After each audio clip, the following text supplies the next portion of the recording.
roll the dice, hope for high. Turns in the dungeon, reaching sky. Good morning, friends, and welcome back to the channel. I'm the GM Philosopher, and today we're doing something a little bit special and different. I have been running an adventure module for my Discord gaming group called The Haunting at Ashburrow. It was designed to be a 5-session adventure arc that you could run for your group.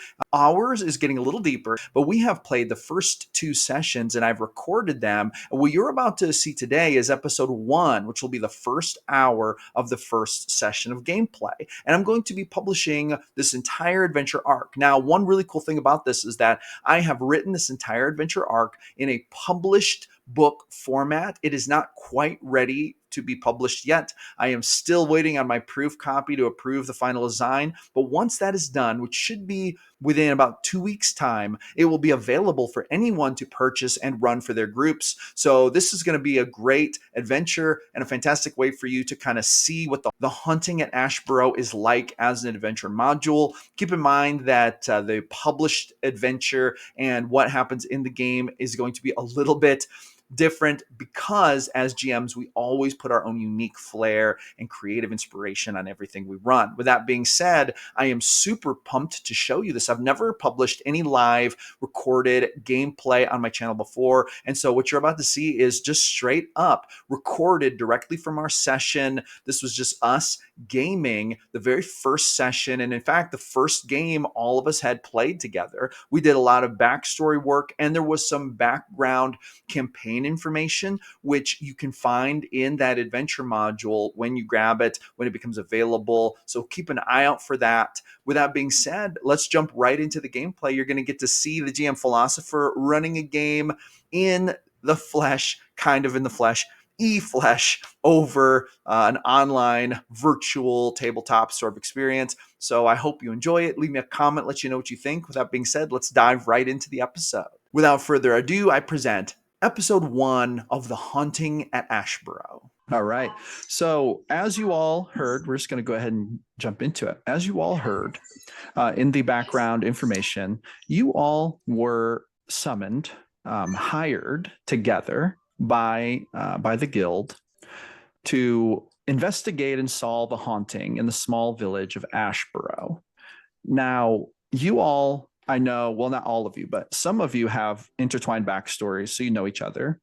And all of you have been journeying together, basically traveling to this village. You all met up at certain places along the road, and we're going to say that at this point, you are all familiar enough with each other that even those of you who never met before this mission have been traveling together now for 6 days.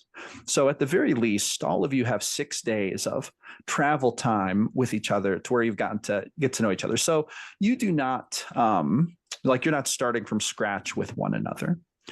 With that being said, I would like to go around and basically where we are right now is you are in the forest. It's the Dark Mog Forest, and you are south of Ashburrow. And you know that you have about a half mile to go, and you are right on track because you were supposed to meet your contact, a young priest in training by the name of Damien Roughcliff. You were supposed to meet up with him at exactly 2 hours after sunrise at the southern gate of this little village. And he was going to basically be available to answer questions and to discuss further details. And he was also going to show you to your accommodations. Now, with that being said, you are right on track. You are about a half mile from the southern part of the gate. And what I would like to start with is just going around, and I would like everyone to give a little description of what their character looks like and kind of, what they're doing as they are walking up the road northward toward the southern gate of Ashburrow. It's a little before 9 a.m. The sun is up, but it is still kind of dark because the Dark Mog Forest is very thick, tall, gnarled trees. The road does afford a bit of open sky overhead, but for the most part, it's quite dark and dense. The forest is even so dark that when you look into them, you can't even see that far into them. And there's not a lot of brush. It's just big, thick, old trees. And so you guys are walking up the road. So let's start with Anlin. And then we'll go just around the bend. And Anlin, go ahead and describe at the moment what your character kind of looks like.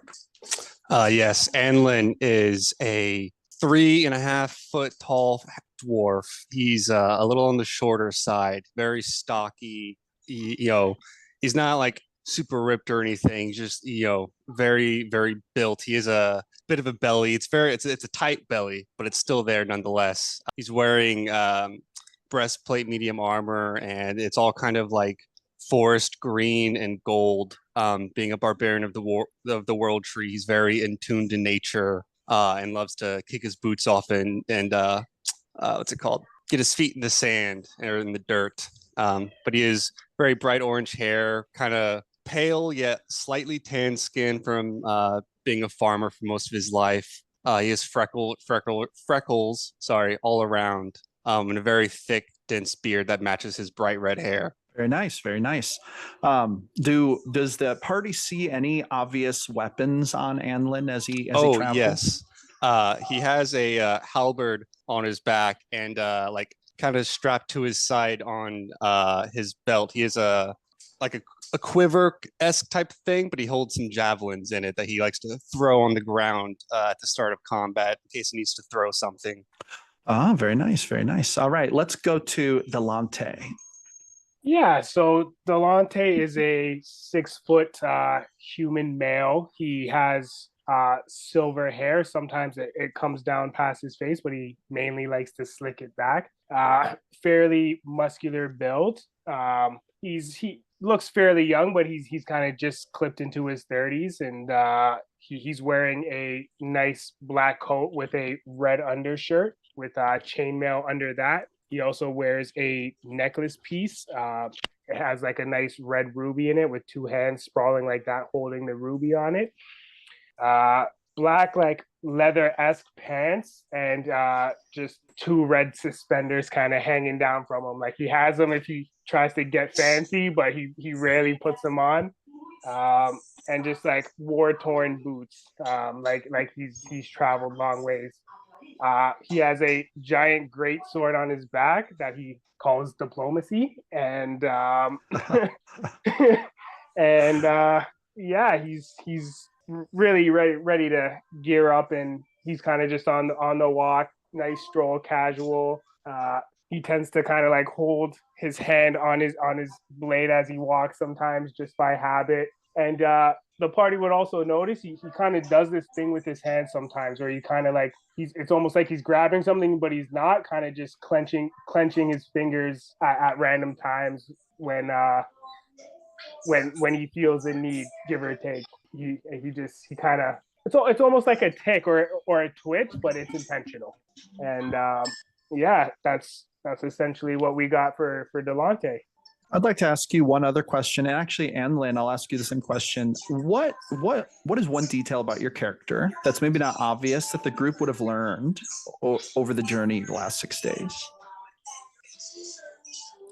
Anlin, he for whatever reason, he has a fascination with worms, and so he has a pouch full of soil that he always in the morning, right when he wakes up, tries and looks for some earthworms and stuff. And they're not earthworms, but he just has like a pouch full of like worms that he just like keeps feeding them and stuff, and has like a little ecosystem going on. Okay, nice. How about you, Delonte? I say one thing that the parties kind of come to learn in the travels is Delonte can be carefree, but he likes the finer things. He likes to indulge in finer things. So he's always trying to like have a nice meal or have like some nice wine with the meal, just like even if it's almost like out of the way or like inconvenient. He's a guy that likes to indulge himself a little bit. But Okay, gotcha. How about you, Shiori? You go next. Okay, cool. Can you hear me? Yes. Absolutely. All right, so Shiori is also 6 feet. She's a pretty tall lady, and she's human. She's also rather jacked. She's been training a lot, pretty muscular. She has white hair, is shoulder length. She wears basic monk garb, but there's like a lot of like bandage wrapping, some beads, large beads. She has very minimal gear. Like there's a few pouches and stuff, but you can tell she doesn't like to travel heavy and, kind of let go your earthly tether. She has her hair up in a small ponytail in the back, and there's two crisscross throwing needles in the back. She has a little bandolier that's also got several needles, acupuncture needles, throwing needles. And then she has some really simple gauntlets, and on those there's also two larger like combat needles shoved in there, Sinbon, the like larger ones that you fight with. They're just my reflavored daggers. Let's see. Oh yeah, she also has a mask that she wears on her belt. And it's a really simple design, just really flat, with two slits for eyes, and there's like a yin yang type symbol on the forehead. And yeah, her whole gear is like black and white. Weapons, also she has a staff. That's a trisectional staff. Maybe y'all have seen it break down into a trisectional, but it can also be like a regular staff as well. Sick. Awesome. What's one detail that they might have learned about Shiori as they traveled? Do any of you drink? Yes. Well, of course, you're talking to a dwarf. Cool. This is good. You will have definitely noticed that when the alcohol comes out, she's got an aversion to that. And if it starts to get like real smelly, real smelly alcohol, she definitely just slides the mask on, and she doesn't really interact with you all when you're drinking. Yes. All right, very good. Let's go to Selvig. Selvig, describe your character for us, and what one thing that the group may have learned about you during the travels. I'm Selvig.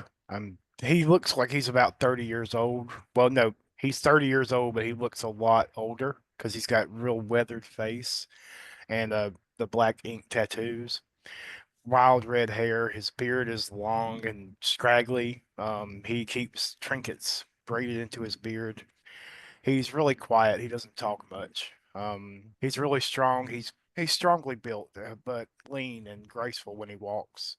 He's dressed in deerskin clothes, made himself. He's got a cloth undershirt. He wears an old bearskin cloak for warmth and rain protection, and his backpack is made of many different skins and is waterproofed with oil.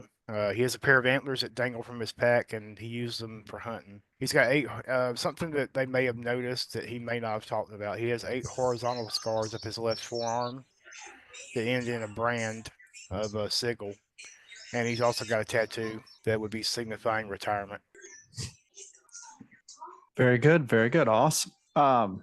Let's go to Peter Octavian. Okay. So at first glance, you notice that Peter's also very weathered and scruffy. His hair's always unkempt, and he travels light. His clothes are the most ordinary thing you could think of.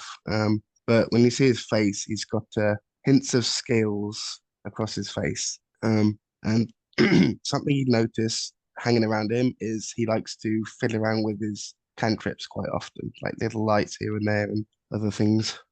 Sorcerer is always showing off. Mm-hmm. I'm joking. Very good. Very good. Continue. Sorry, interrupted. There's not much more to say about him. He's pretty plain. Okay, very good, very good. By the way, do you struggle to come up with plot arcs on the fly? If so, I have the perfect tool for you. It is called My Ultimate Plot Randomizer. It is a free ebook. When you join my email list, you can download this for free. You'll get the link in your first email. It contains 4 D100 tables that will let you roll random plot arcs whenever you need them. Roll the hook, the conflict, and the conclusion, and even add wild and wacky stuff all right there. Download this, print it out, add it to your tool collection, and you will never go without another plot arc again. I give this away for free to help you create awesome plot arcs just like I do. I use this in almost every single session, and you are not going to want to miss out on this, so make sure you grab this. As you guys are walking up the road, I would like all of you to make a perception check for me. Anlin got a 16. 14 for Delonte. 4 for Peter. 16 as well. So it sounds like everyone notices this except for, you say Peter got a 4? Yep. Okay, I think Peter maybe doesn't see it, but everyone else, as you're walking, and of course the forest is very dark, you notice some motion in the woods to your right hand side. This would be the the east side of the road, and you notice that there's a little bit of movement, and you see what looks to be some kind of animal, kind of like creeping through the trees, just deep enough into the woods it's hard to make out. What would you guys like to do, if anything? Can I use my sense of smell? Maybe I can catch a familiar smell on if I know what type of animal it is. Or Yeah, absolutely. So if you kind of sniff into the wind, you know, how does it look when your character does it? he like closes his eyes and like just head straight up to the. So your character has, you know, become pretty good at using this sense to kind of detect things, and you're pretty good at knowing, okay, well, I can tell a difference between a bear or a person or a chicken, you know. But when you smell, you actually smell, surprisingly, only your comrades. You pick up nothing on the wind, which is very strange because you definitely saw something and you're pretty sure it had fur off to the right in the woods. At this point, you guys hear what sounds like a couple branches cracking, and you definitely see that this shadow kind of form moves from one big tree kind of behind another, kind of like a little, like a slow stalking walk. And you guys all get a little bit better look at it. And at this point, Peter, Octavian, you also become aware of this, so you can see it as well. It has the shape of what seems to be a rather large wolf. What would you guys like to do now? Delonte seeing, or sorry, not Delonte, Anlin seeing that Delonte didn't really, you know, like sniff anything or smell anything peculiar, he's immediately just going to grab one of his javelins and he's going to huck it in that direction as accurately as he can, trying to hit the form as it's kind of moving between the trees. Yeah, he's like waiting for the next time he sees it, and then he's immediately going to release it. Go ahead and roll to hit. Would anyone else like to do anything? I would try to interspace myself between his shot and the animal. Oh, you're going to try to put yourself between, so to stop the javelin? Is that what you mean? Yes, it's just an animal. Yeah, I think I would also try and like stop him from doing it. We have no idea. Oh, sorry. Let's roll opposed dexterity checks to see if you guys can beat Anlin to the punch. Anlin, go ahead and roll. I was going to say, if they would have done that before he jumped, Anlin would have hesitated. Okay. He's not like, he just is very protective of his path, so he doesn't take chances. All right. He kind of looks at, looks up at Selvig. All right, I'll stay my hand, but the moment it charges, I'm not taking any chances with our lives. As I expected. Now, at this point, you guys see that a head kind of peeks out from behind a tree, and the creature now sort of shows itself to you. And it is indeed what seems to be a large black wolf. It's a little bit larger than typical, but it's not like a dire wolf. It's like a slightly larger than typical timber wolf. But you notice that its eyes are glowing with very white, strange, ethereal type light. Would anyone like to do anything at this point? It's about 20 feet away from you, off in the trees. I'd like to turn into a. You first. Sorry. No, you first. I'm going to turn into a bear and roar at him. Suddenly, the druid, you see him begin to change shape. Would you like to describe what it looks like when you shift into a bear? He bear just form? leans down and then stands up full height as a bear and just roars. Just the roar shimmers and then comes back out. The roar emanates up and down the road. Almost as quick as it appeared, the wolf, seemingly afraid of the bear, seems to take 2 quick steps back, and then it disappears off into the woods, running in the opposite direction as you. Take off after him. Shit.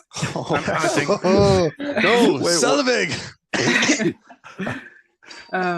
So can I? But I don't go far. I just. Did you say you were going to go after it? But not far. Oh, okay. How far would you like to run? Would you like to go like a 30-foot jaunt? And Shiori, I think you were about to say something too. What would you like to do? I was going to ask if I have any like spiritual vibes from this creature, because there was no scent. Yes. So you should roll a perception check for that. Actually, perception. Could I do religion? Yeah, you absolutely could. If you would rather approach it from a religious perspective, absolutely. Okay. Would anyone else like to do anything? Selvig is charging into the woods. Shiori is studying for a moment. Huh? Delonte is just gonna follow. Delonte is Yeah. following Selvig. I would not leave Okay. him Do not leave a unaccompanied. companion behind, unaccompanied. Very good. Very good. Unaccompanied bear. I got a 12. Selvig charges into the woods. Delonte takes off after him. Anlin, are you staying on the road or are you going with them? No, I would charge right next to Delonte. So you guys all go charging in there. And then Peter, how about you? He's just shrugging at this point. Oh, okay. So everyone takes action. Now, the first person who's probably going to get a result would be Shiori. What was your religion check? 12. A 12? Okay. So as you watch them charge after the wolf, the image of the wolf's glowing ethereal eyes kind of come to mind. Your character is well aware that this is an area that's experiencing a haunting. This is an area for known supernatural phenomenon. You feel that it's most likely that this wolf is not fully material, or it could be a ghost, or it could be a vision, it could be a sign or a message. There are many things. It's hard to say at this point, but your character definitely feels like it's significant, and it seems to show itself to you and be kind of curious about you. And you notice that it did not seem to have any vibes of like being dangerous. Like even when you saw it creeping, you noticed it didn't seem to be stalking like a predator. It was more kind of hiding, almost like it was more curious and maybe even a little afraid than acting aggressive or anything like that. Now, Selvig, you being a druid, you have spent many years in the wilderness, and as you chase this creature, you see it bounding away. Will you roll me a handle animal real quick? 8. So your character only gets a slightly good look at the fleeing wolf, but you notice that as it's running, it does not seem to run like any real wolf. You've seen wolves, like you've fought wolves, you've chased wolves, you've been a wolf, like you've literally been a wolf running through the woods. And you just think to yourself, that is definitely not a wolf. There's something weird going on here. Like that thing isn't, like, it's almost like it's running, but its feet are so lightly touching the ground. It's not even ruffling leaves or anything. This is very odd. And it also seems to vanish, kind of runs behind a tree, and then you're chasing it. And when you come upon it, you didn't see it leave the tree, but it is not there. He just kind of pulls up short, lets out a low, mournful like roar, and starts loping back toward the other people. It's all right, my boy. It's all right. Yeah, Delonte and Anlin, you see very similar. Like you kind of see the wolf just go behind a tree and then it vanishes. Like you don't see it come out, and then when you guys run around there, no wolf, no sign. Damn ghosts. Well, it looks like we are in for an interesting time, my friends. Quite. All right. What would you guys like to? Can I look at Peter and tell him the information that you gave me? Like, I don't think this creature meant us any harm. We need to go catch up with the others and try and make contact with this thing. I believe that it was reaching out to us. Oh. And then I'm going to immediately follow everybody. Okay, very good. So at this point, you guys are kind of just in the woods by the road. You know that if you continue north up the road, you'll reach the village. You know that if you continue east, you'll eventually run into the river. There's a river not far from here, a pretty big river, which is a little ways east of the village. But what would you guys like to do now that you're all together? I think we should just head to the village and go to our contact, and maybe this spirit or whatever it was has something to do with the reason why we're here in the first place. I'd like to ask Delonte and then what happened to the creature after it left my field of view. It disappeared. Disappeared? Yeah. Aye. It seemed like it wasn't meaning to give harm, and unfortunately we weren't able to find it. Unless it was like our friend here and shifted into a smaller animal. No scent, no tracks. It was not a wolf. Can I examine the tree, or would I know that it disappeared into this tree? Yeah, it behind the tree? they would be able to point the tree out to you very, very accurately. So the tree in question is a very large oak tree with big gnarled roots. There's quite a bit of trunk and then roots to obstruct view, which is why such a seemingly large wolf could kind of disappear from view behind it. And then, of course, when they came around, it wasn't there. But it's just a big old tree with big gnarled roots and very, very tall. Roll a perception check. Okay. Hey, real quick, are you tired of rolling the same old dungeon loot using these same old methods time after time, game after game? Well, I have a solution for you. This is how I roll all of my dungeon loot now. It's a book I created called the Ultimate Dungeon Loot Randomizer. This book contains 10 massive D100 tables full of awesome dungeon loot. Roll on a table for mundane items, slightly magical dungeon items, mundane weapons and armor, magical weapons and armor, individual pieces of treasure, magic scrolls, potions and elixirs, cursed items, forgotten wonders and otherworldly relics, and even full chests of treasure and loot. This book is now available on my Blurb bookstore in 3 different versions. There's a hardcover option, a softcover option that's more affordable, and a super affordable digital ebook option. It's even system agnostic, meaning you can use it with any fantasy TTRPG system, and you can just adapt it to the rule set you're using. Link is in the description. Don't miss out. Grab it today. Oof, 10. So when you go around to the other side of the tree, if you are trying to examine the tree, are you looking for anything specific? Well, since I know the creature was otherworldly, I'm looking for any otherworldly leftovers. So one thing that you do see when you go to the other side of the tree is you see that there is an etching on the tree. It looks like the bark has been stripped from like about 6 foot up. Some bark was stripped off and something was etched into the tree, and it's a little bit crude. It's not like an amazing piece of art, but what it looks like is it looks like a thorn, like a pointed thing. It could also be a talon possibly, or a claw. So it's like something like that, kind of hooked with a pointy end. And then you see that there seem to be little like carved in drops of blood coming from it. Or drops of liquid. I say blood because since it looks like a claw or a talon, it's most likely supposed to be blood dripping from it. Like I said, whoever etched it in here was not a master craftsman, and it looks more like maybe a personal piece of artwork than something a master craftsman would have done. But it is there, and it is. So happens to be on the same tree that the wolf disappeared behind. Whether it is coincidence or not is unknown at this point.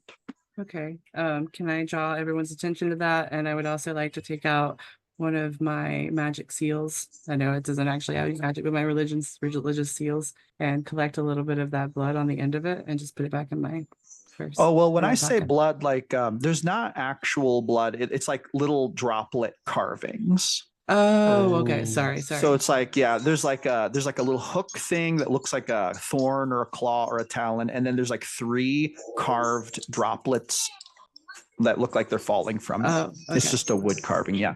Cool. If you would like to take a sample of the wood carving, you can. Yes, I'll do that. Okay. I'd like to sample of that and then leave my Ofuda stuck to the tree right there. Oh, okay. Okay.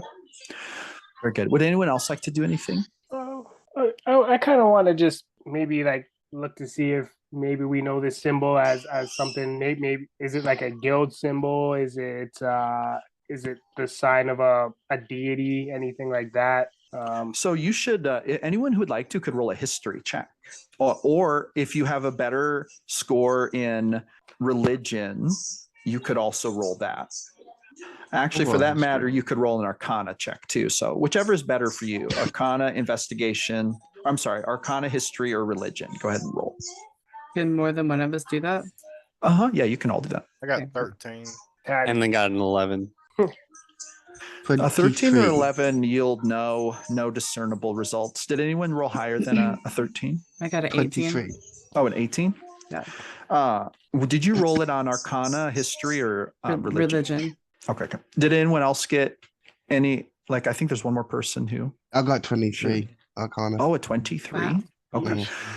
So Shiori, you would basically ascertain that you don't believe that this is a notable symbol because you've traveled around a lot and you are like to get the Hive of Religion check, you know a lot about the religions in Thyrendor, and you've never really seen anything like this. To you, this doesn't seem to be very significantly religious, at least not with any mainstream like Thyrendorian religion. Now, Peter Octavian, as you're looking at this, you rolled a 23. Yep. You know that in places like this, there are often small, like religious groups that pop up, or groups of mages, and you've seen things like this, small haunted places. With a roll of 23 and having been a well-traveled, guild member for some time now, you would bet money that this is some kind of local group. And it seems to be a marker post, like maybe a boundary marker. It is along the road, but it's off the road. So this would indicate it's supposed to be hidden. But the fact that it's kind of near the road does indicate that it might be some kind of boundary marker. So you have a feeling that there's some kind of probably religious or magical small group here who is doing stuff like setting up wards and putting up boundary markers and the like. And it's quite possible that it's tied to your mission because this mission you're on, it sounds like it's been a big problem for like 400 years now. So a lot of times when phenomena like that pops up, people get pretty upset about it and they tend to try to take matters into their own hands. So you would maybe make a mental note to yourself. I have a feeling we're gonna have to look out for these people. They may be helpful to us. Maybe they have information we don't, or they might not want us here, because there's a chance that they worship this thing that's here, if that's a part of it or whatever. So these are all like just possibilities that go through your mind. A lot of very in-depth rumination yielded by your 23 DC check. All right. What would you guys like to do now? Delonte, out of character really quick. Are we the ones that we worked out a backstory together, right? A little bit? Yeah. Okay, Yeah. so I'm gonna look at you and be like, see, sometimes we have to take our time and look around, right? We remember this. Oh, Shiori, darling, what's the worst that can happen? Quite a bit, my friend. I knew you would say that. Oh, Anlin, my boy. We've been through worse. And starts walking towards Yes, the we town. have. But it could always be the worst tomorrow. I say a little prayer. My character just grunts and starts walking back toward the road. I'll follow Selvig. Oh, Selvig. Selvig, are you going to remain a bear? I actually already changed back. Oh, okay, gotcha. Grunts and not bear. I was wondering if you were going to approach the village as a bear. That might be an interesting thing. Okay, so would you guys like to go ahead and approach the south gate? It's only a half mile up the road. On the way there, I would like to remind everyone that people go missing every year through this event, whatever's going on. So we really, really, really need to try and stay together and work together. We can't get separated. Good idea. That's great advice. Agreed. Good strategy. So you guys make quick work of the last half mile. And as you approach the village from the south, the view widens as the dense canopy of towering trees gradually gives way to an open landscape.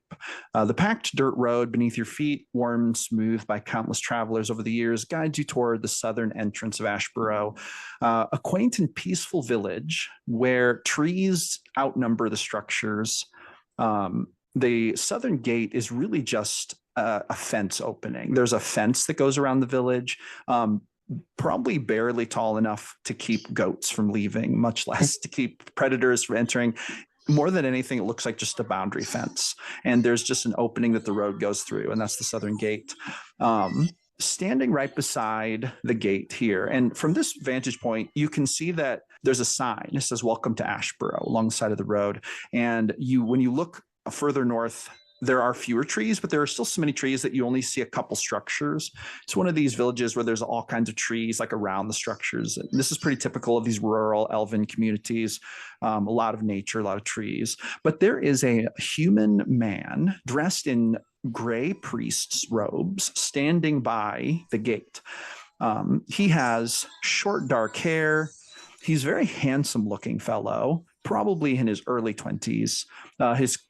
His robes are quite long, almost all the way to the ground. You can see that he's got a little amulet of Ziliana around his neck, which is the local church. That's the church that the haunting has been centered around. But he seems to be your contact, and he's just waiting there. And as soon as he notices all of you, his eyes light up and he walks towards you, waving friendly. And he speaks in common. He's like, "Hello there. Hello. Are you from the Bronze Accord?" We are indeed. You guessed correct. I pull up short yeah. and let everybody else approach. So I do a gentle bow. as he approaches you guys, you see his eyes kind of go wide, and he kind of studies all of you. He takes his time and looks at each of you. If anyone would like to roll an insight check, you can do that. He seems to be kind of studying you a little bit. I'm used to getting the studies, so I'll study back. Oh, okay. Would you like to Literally roll a same. perception check? Perception or insight? Oh, okay. Go for it. Which one? What do you not mind? You should roll insight. Actually, that might be better. What did anyone who wanted to roll insight? What'd you get? I got a also I only rolled- got a. Oh, sorry. Go on. 19, sorry. I only got a 6, so I'm sure I failed. I got an 8. I'm oblivious. I got a Okay. 19 I'm as just well. looking around. Oh, okay. Yeah, me and 19. Delonte are talking while we walk up. Gotcha. So those of you who rolled This is the a quaint high little village. insight checks, you notice that he seems to be surprised and looking at you. You almost get the sense that, you look so different from these small town folk that he's probably like, whoa. I mean, there's like, one of you is like 7 foot tall. There's a monk. There's Delonte is dressed much, much differently than the locals would be dressed. You all just look quite probably exotic to him. So he seems to be approaching you with a kind of like, whoa, this is like very exotic to him. He seems a little shy and unsure of how to handle it, but he walks up to you and he seems to be trying to figure out who's the leader, like who he should address. And then he kind of says, so who's in charge? Who's the who's the guild captain here? That would be me, the shortest of the group, of course. So he And, holds out a hand to shake your hand. He's like, my name is Damien Roughcliff. He says, I'm a cleric in training here. I work beneath the High Priestess at the Temple of Ziliana, and I'm here to be your contact. Our patron, Gideon O'Neill, he actually was the one who hired you, if I'm understanding correctly. I'm sorry. Sometimes I'm not great with details, but he hired you and asked the church if I could be your point of contact, which I was very flattered by. And of course, the High Priestess, being as busy as she is, she let me have the task. And so I am here to answer your questions, to act as your guide. Ashburrow is a quaint, quiet little town. I'm sure you'll find it to your liking. One thing I will warn you about, I'm a little bit surprised. I don't see any elves amongst you. And he kind of just pauses as if he's expecting some kind of reply. Not Uh, a You need one. I'm gonna look at him and say, Remember that being a prerequisite.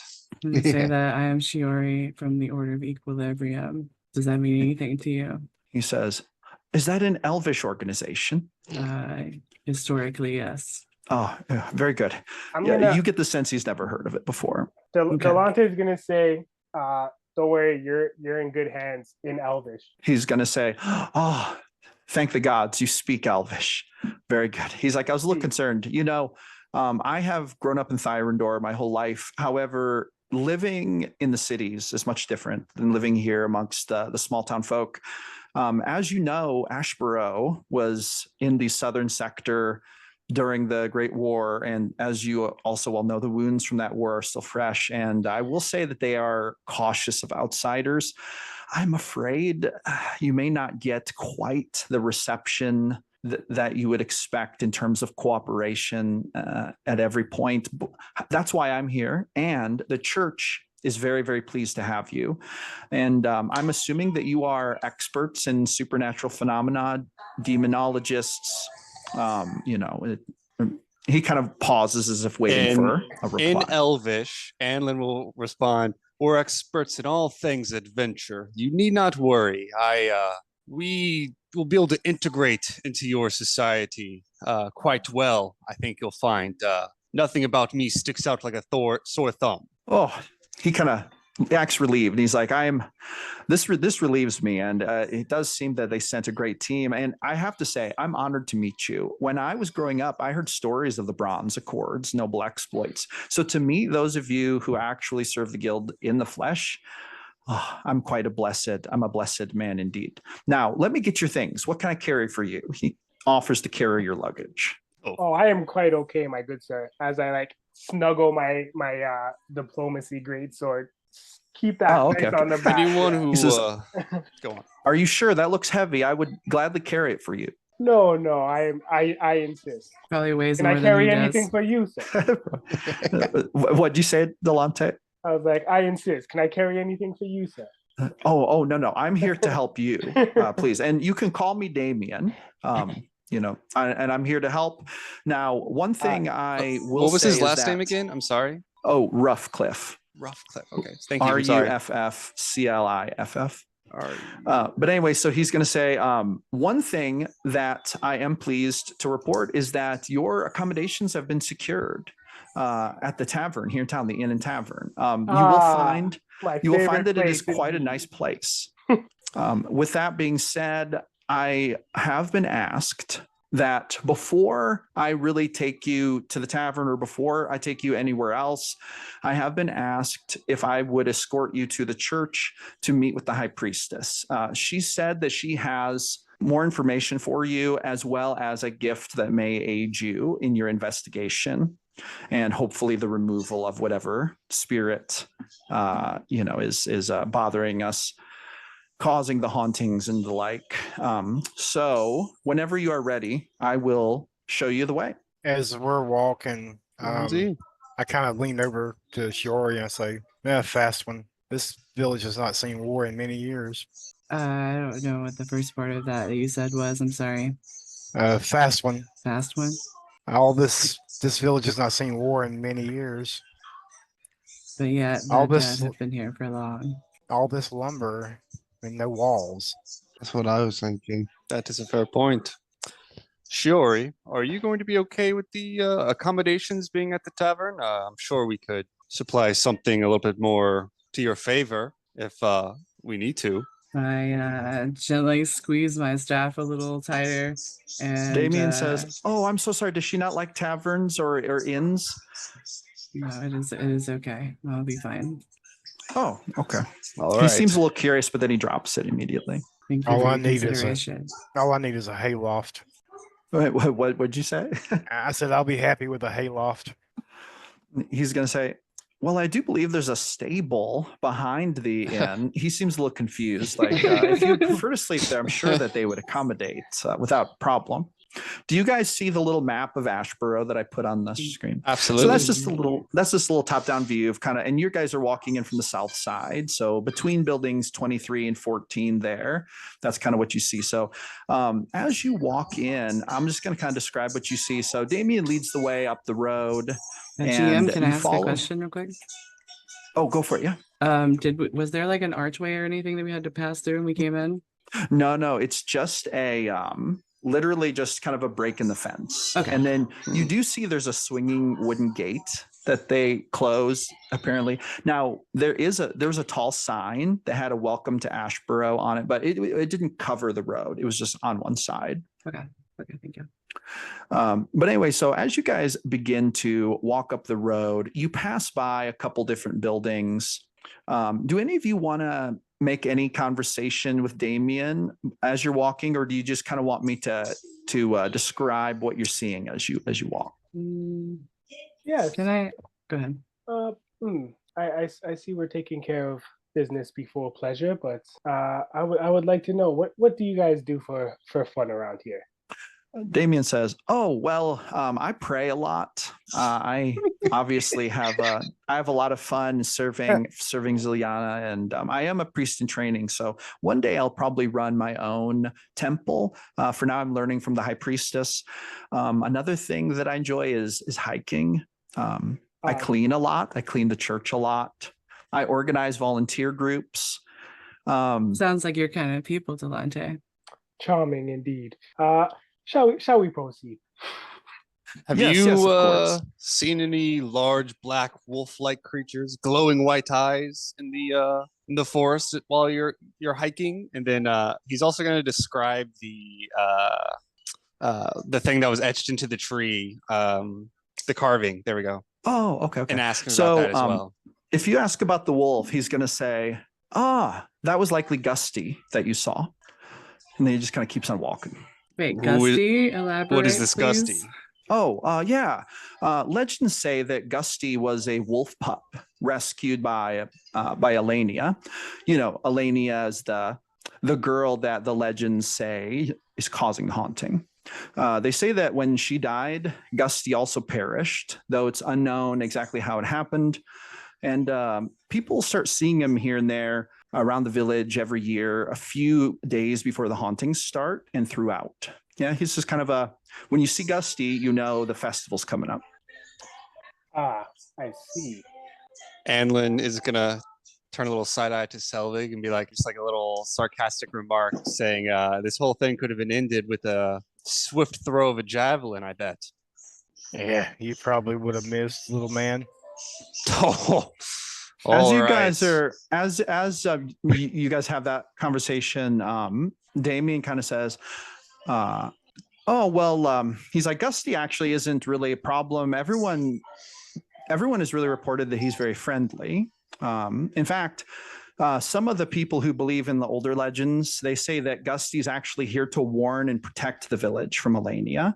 When he shows up, he says, people know that it's time to start preparing for the festival. So Gusty's actually a good spirit, or so they say. We'll see.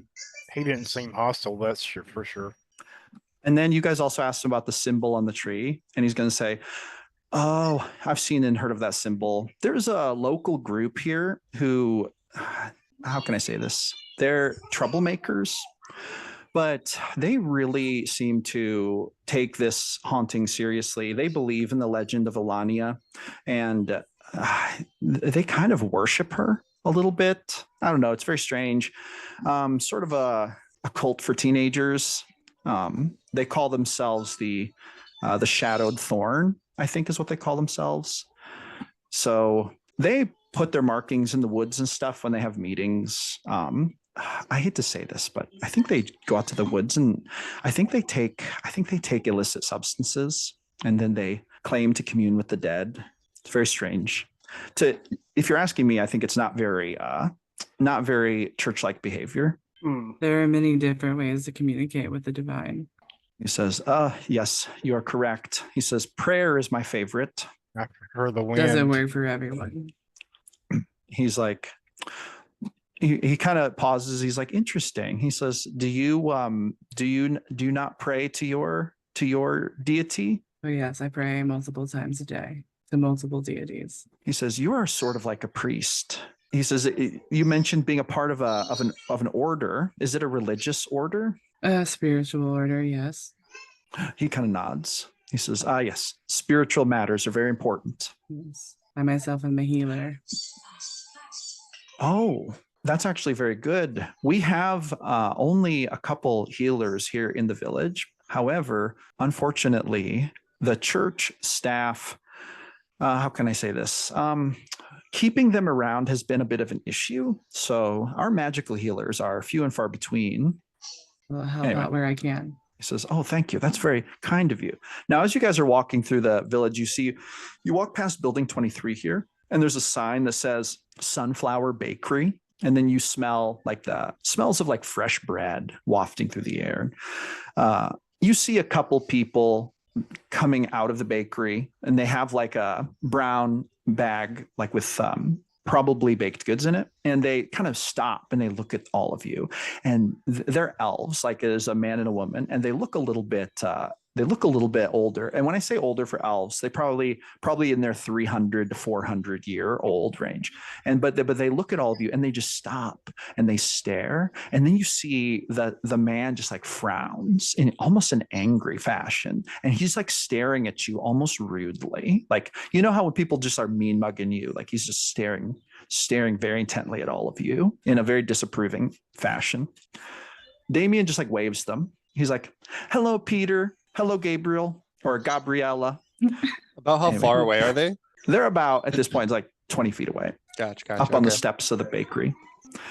They don't even respond to Damien. They just keep mean mugging you guys. Would I know any Elvish, like physical greetings, like a particular type of bow or nod, or like hand sign or anything like that?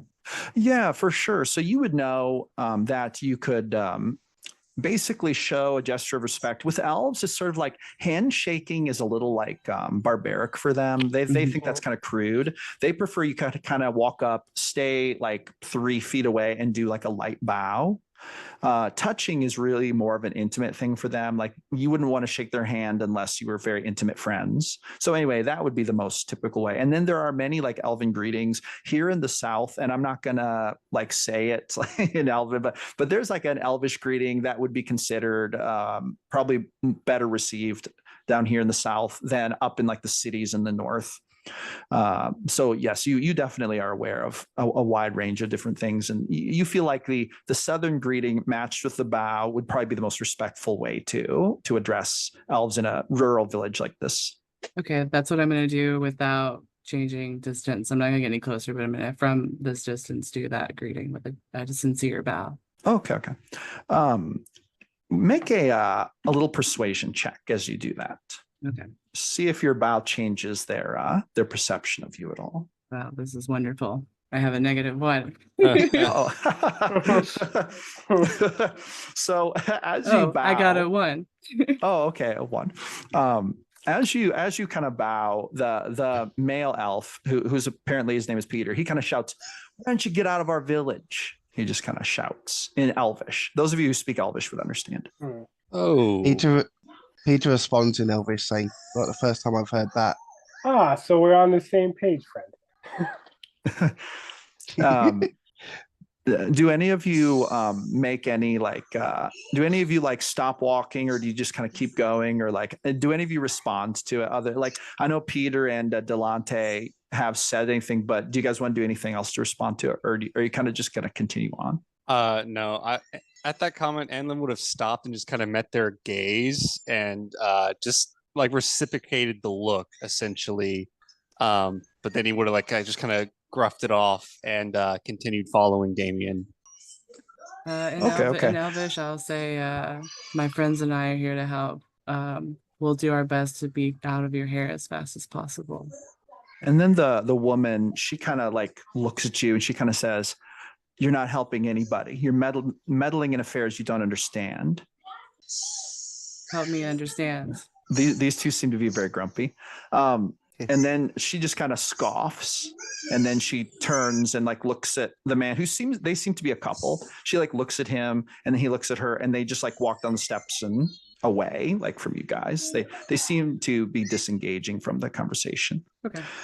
Your request for helping to understand seems to have fallen on deaf ears. Heard. Well, that was lovely. Damien is like, "Yeah, that was Peter and Gladriel. They sometimes come to church. Very, very lovely couple. Little shy of outsiders, obviously. As I said, people here can be a little touchy, a little sensitive. And the festival is a hot topic for some people. There are those who do not believe that the haunting should be meddled with, actually. It's very strange to me." What were their names again? Peter and Gladriel. Oh, another Peter. Well, as they walk away, I just kind of threw my shillelagh over my shoulder and say, "Let's go." So you guys walk by building 14. There is that's a house, and it's a very nice house. And you see that it's actually built, Anlin, you would notice, it's built in a dwarven architectural style with big rock columns in the front. Damien, are there many dwarvish buildings around? I just have to happen to take notice of that beautifully constructed house over there and couldn't help but He says, notice. no, there's really only one dwarf family who lives here. He says, and that would be Bano Nadul's family. Bano is a dwarf from, well, I actually don't know where he's from, but he's our blacksmith. And his family lives in that house. And I will say that the architecture is quite different, isn't it? It's really something. Yes, very finely constructed. I would very like to meet Bano sometime if it's possible, if you could arrange that, Damien. Oh, yes, of course. Well, the forge is right across the street from the church. It's the Dark Ember Forge. And yeah, Bano's in there hammering away almost all day long. In fact, when we get a little closer, I'm sure you'll hear his hammer ringing out as we move forward. Anyway, then he just keeps on walking. Now, you guys walk up the street. You pass a couple more little houses, and then you pass on the right. Building number 4 there is the Galloping Grove Stables. There's like a big sign up on the front.